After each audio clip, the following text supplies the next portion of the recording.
Antoine Le Ménestrel, alors pour vous, c'est Patrick Cordier. Pourquoi Patrick Cordier? Ce personnage qu'on connaît bien à Chamonix, mais c'est vrai qu'on a sa relation finalement avec ce milieu d'escalade des années 80 qui a fait vraiment basculer l'activité également, et peut-être moins évident. Peut-être.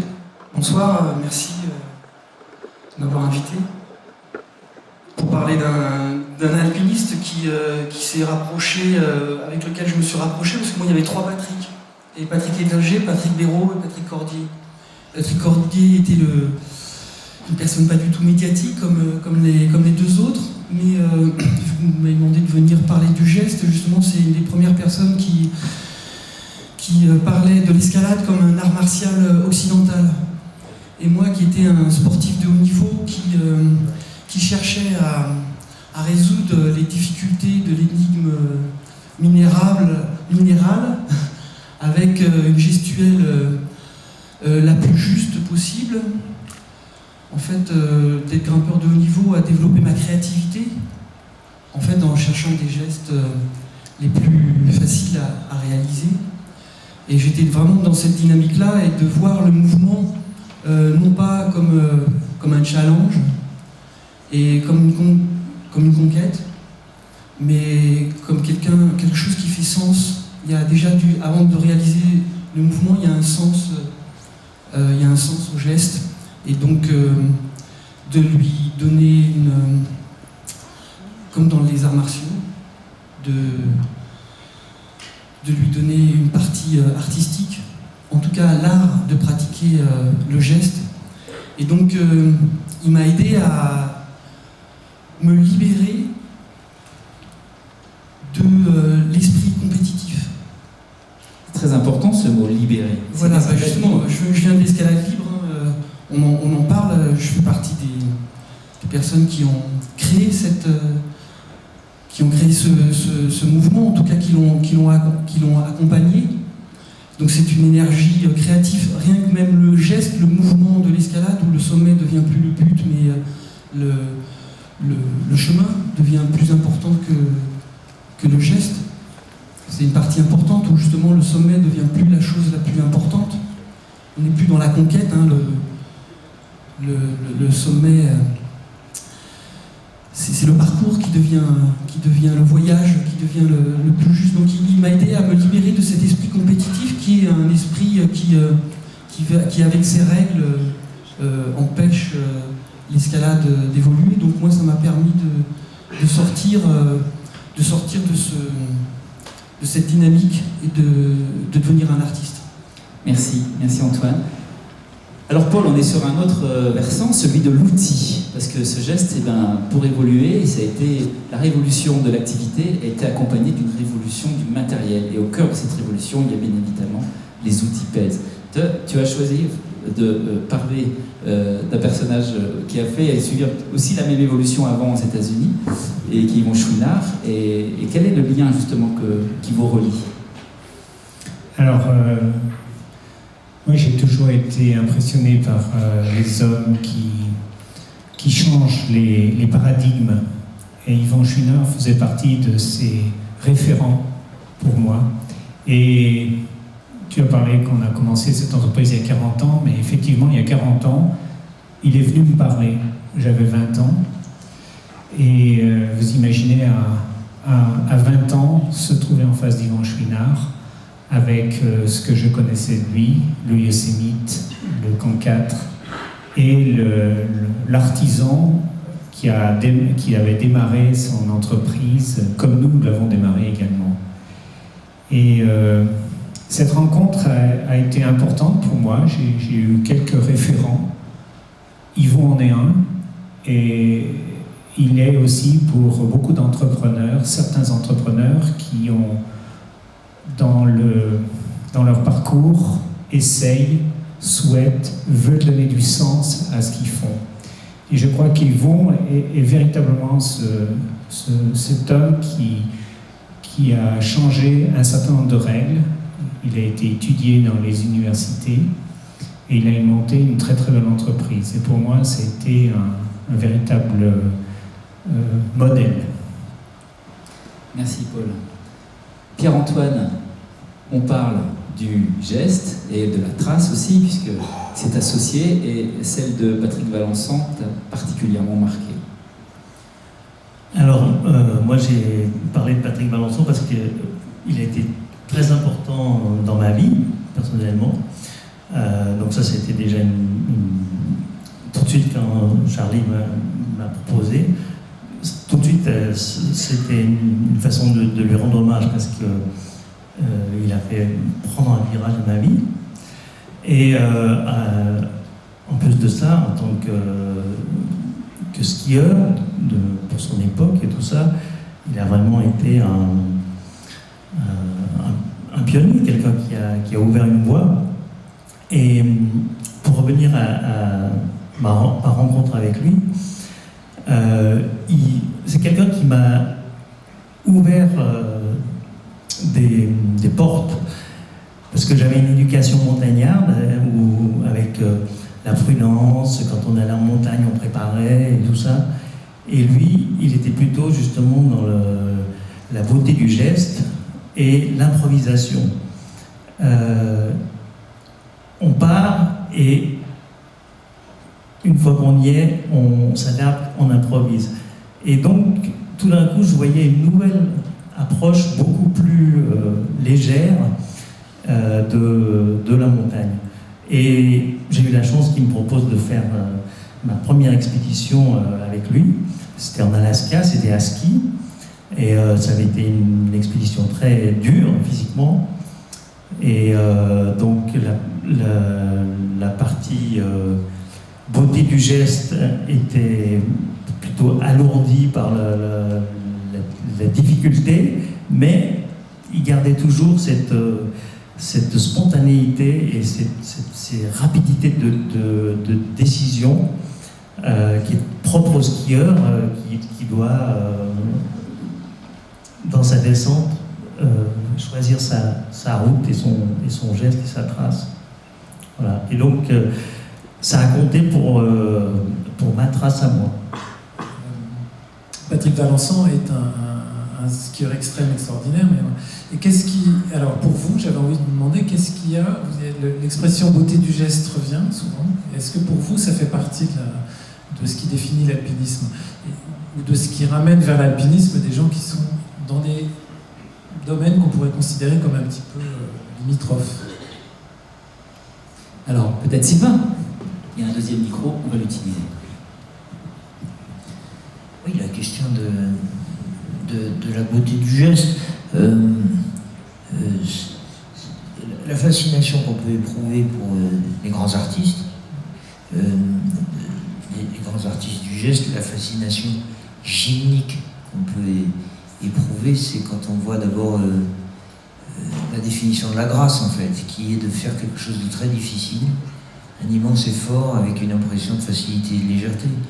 C'est ce qu'on a d'abord vu dans les salles des ballets, au temps où seule la danse existait, et qui manifestait cette beauté du geste et cette grâce, c'est-à-dire cet effort avec les illusions de la facilité. Et puis tout d'un coup, de manière moderne, il y a une escalade qui a transposé ces principes de la danse, mais sur les parois. Alors il me semble que le résultat, la beauté du geste, il y a aussi un principe de sobriété, d'économie, l'économie du geste pour arriver au sommet. Ça dit beaucoup de choses, ça dit quelque chose d'une forme de réaction aussi contre un impératif toujours de rentabilité que nous vivons dans nos sociétés qui sont complètement écrasées par cette réduction de toutes choses à l'économie, au rentable, à l'efficace et à l'utile. Alors tout à coup, cette beauté du geste gratuit, sobre, déshabillé, dépouillé, et qui pourtant amène l'homme à monter. Il est probable que la beauté du geste soit empreinte de cette sobriété. Et puis moi, je voudrais ajouter une dernière chose, c'est que dans cette beauté du geste, il y a la beauté d'un archaïsme aussi. Parce que c'est finalement très archaïque de grimper. C'est-à-dire qu'il y a quand même eu des milliers d'années d'efforts de l'évolution darwinienne pour que l'on soit des bipèdes, et puis voilà tout d'un coup que les grimpeurs décident de revenir en arrière pour revenir à leur fonction d'animal grimpeur. Voilà. Alors c'est quelque chose qui est une évolution inversée et qui me plaît. Je pense que la beauté du geste dont tu parles réunit l'ensemble de ces principes. De cette beauté du geste, Antoine, merci. De cette beauté du geste, Antoine, tu as fait un... De cette beauté du geste, Antoine, tu en as fait un art, c'est ton métier, tu es artiste grimpeur. Donc j'ai parlé là quand je faisais des voix difficiles, là il y a une voix difficile une voix qui m'a marqué, qui s'appelle la Rose et le Vampire, qui est à Bioux, à l'époque de l'escalade libre, on se met à ouvrir des voies pour le libre, hein, parce que l'escalade libre c'est libérer les voies d'artificiel. À un moment donné il n'y a plus de voies d'artificiel, donc on vient ouvrir des voies pour le libre, pour le libre. Donc on invente une nouvelle façon où on part du haut pour ouvrir des voies. Et à un moment donné, il y a une voie qui m'impose un mouvement. Moi, je suis complètement dans la difficulté, je suis complètement face à la paroi, et je fais un croisé, et je découvre en face de moi des spectateurs. Voilà, je suis plus le nez sur la façade, mais derrière moi, je découvre le monde des humains, quelque part. Et donc, tout d'un coup, le geste me met en relation avec les spectateurs. C'est que mon sommet, c'est le partage qui devient mon sommet. Et la deuxième, ça c'est un geste qui marque ma vie d'artiste, et ce mouvement-là, je le retrouve comme base chorégraphique de la plupart de mes spectacles maintenant. Il me suit. C'est un geste qui t'avait permis de résoudre finalement un problème technique qui s'est transformé en une expression artistique. Tout à fait. C'était un geste.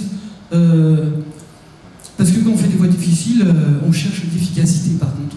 Mais quelque part, l'efficacité, une certaine justesse dans l'efficacité, en tout cas moi je préfère parler de justesse, c'est ce qui donne une beauté au mouvement. Il y en a eu un deuxième très important de geste, c'est quand j'étais ouvreur de voies pour les compétitions d'escalade. Donc je traçais les parcours pour les compétiteurs, ils étaient tous partis faire la compétition, et puis moi, à ce moment-là, j'étais contre la compétition, je me suis dit, bon, autant aller faire des belles voies pour mes copains. Donc je suis allé ouvrir des mouvements pour eux, et en fait je me suis retrouvé chorégraphe, où c'était les compétiteurs qui venaient révéler ma chorégraphie, ma dramaturgie. En fait, dans une voie d'escalade, il y a une dramaturgie qui est appuyée quand on est ouvreur sur mur artificiel, on devient créateur. Et lors d'une démonstration, je me suis retourné et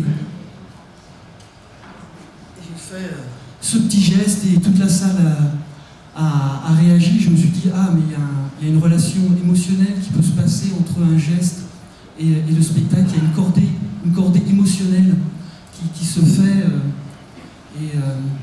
qui est grisante, qui te porte, comme il y a un assureur qui peut te porter avec son attention pour grimper. Le spectateur, par son intention, par votre concentration, vous portez les autres. Ça, c'est tous ces gestes-là, après, qui viennent nourrir. Et après, j'ai appris dans le geste, si je mets toute ma concentration pour réaliser un geste difficile, voilà, mon corps entier, mon être entier est là pour réaliser ce mouvement difficile. Mais si je fais un mouvement un petit peu moins difficile, je laisse de l'espace disponible à autre chose. Je peux laisser de l'espace disponible à de la poésie. Je peux laisser de l'espace disponible à un autre état d'être que simplement celui de réussir le mouvement. Et c'est là pour moi où on accède à l'art, où on n'est plus dans le sport, mais c'est qu'on laisse de l'espace disponible à la poésie. Merci. Oui. Je crois que l'outil, je suis fils d'un artisan, et tout était dans le geste et dans la beauté du geste. Et je crois, par rapport à la beauté du geste, je crois que c'est surtout celui qui ouvre pour la première fois, qui découvre un nouveau geste et qui emmène du monde derrière. Et nous, en tant que concepteurs de matériel, on est très attachés à la notion du geste, et d'ailleurs c'est à travers la relation au geste de la personne, de l'homme et de l'outil qu'on va fabriquer, ça leur permet, ça nous permet d'avancer et d'évoluer. Et d'ailleurs, le monde, les hommes ont avancé comme ça, en inventant des nouveaux outils qui inventent des nouveaux usages, qui ouvrent de nouveaux chemins. Et je crois véritablement, pour moi, la beauté du geste, c'est ça, c'est ouvrir de nouveaux chemins. Un dernier mot de conclusion pour Antoine sur ce... Mais moi, je voudrais dire que je suis vraiment très honoré d'avoir pu participer à ce livre, et je le vois comme un geste de l'alpinisme. Parce que on est dans une société où on va développer le sommet comme le seul but. Et le sommet est une voie sans issue. Et les alpinistes, en fait, ils sont attirés par le sommet, mais ils redescendent. Et comme disait Camus, la descente, c'est le temps de la conscience. C'est-à-dire que ce geste-là, les alpinistes, ils ont besoin de faire des films, ils ont besoin d'écrire des livres, parce qu'ils ont besoin de raconter leurs histoires. Et donc, cette histoire qu'ils racontent en redescendant, elle fait partie du voyage. Et je trouve que au jour d'aujourd'hui, dans notre société, on a besoin de couper la tête au sommet, d'arrêter de dire que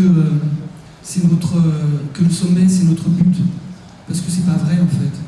Si on est toujours là, après 50 ans d'escalade, c'est que c'est pas le sommet qui nous porte, mais c'est le voyage, et c'est le partage de ce voyage. Merci Antoine.